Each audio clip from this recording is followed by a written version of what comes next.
Hey everybody, welcome to Sound Pure. My name's Paul, and today is going to be part 2 of our educational series on cymbals. Last week we went over the differences between cast versus sheet metal cymbals and how those affect your sound. Today we're going to talk about the actual metals that go into making the cymbals that you play. Now I hope you all paid attention in high school chemistry because I'm going to get a little bit scientific for this video, so let's jump into it.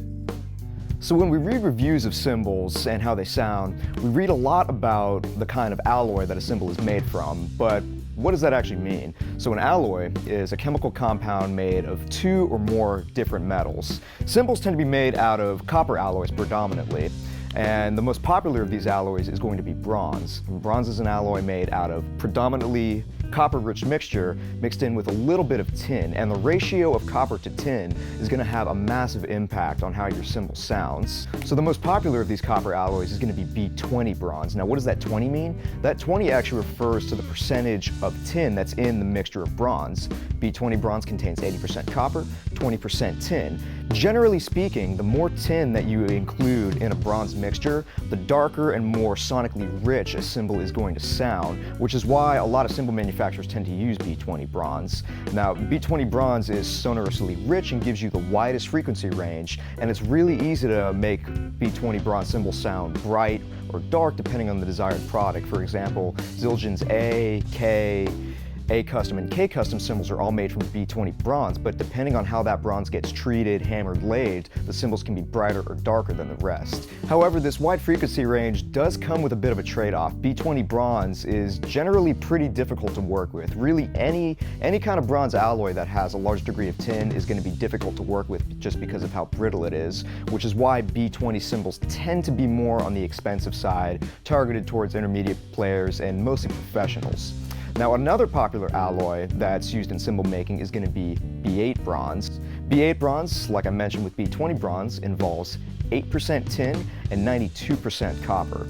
B8 cymbals tend to be more focused than B20 cymbals, and they have a lot of high-end overtones and a lot of cut. They're very bright sounding, and B8 bronze is fairly easy to work with, which is why B8 cymbals like this model NCS, they tend to be priced more towards beginner players and intermediate level players.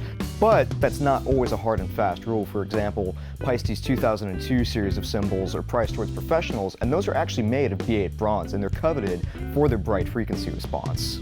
So B8 and B20 bronze alloys tend to be the most popular alloys that manufacturers produce, but they're not the only ones. In recent years, different manufacturers like Zildjian and Meinl have been experimenting with bronze mixtures that are somewhere in between B8 and B20, for example, B10, B15, B12, and these all reflect the tin to copper ratio. In order to give y'all an idea of how B8 and B20 cymbals differ in their sound, I've brought one of each type of cymbal out here to demonstrate. The B8 cymbal here on my left is going to be a Meinl MCS 16-inch medium crash, and the B20 cymbal to my right is going to be a Sabian AA explosion crash. This is also a 16-inch crash, and it's going to be a medium crash. Now, even though these are both made by different manufacturers, they both have a similar lathing pattern and a similar machine hammering pattern. So this should give you a relatively decent idea of how bright B8 sounds compared to B20 bronze. So let's hear them.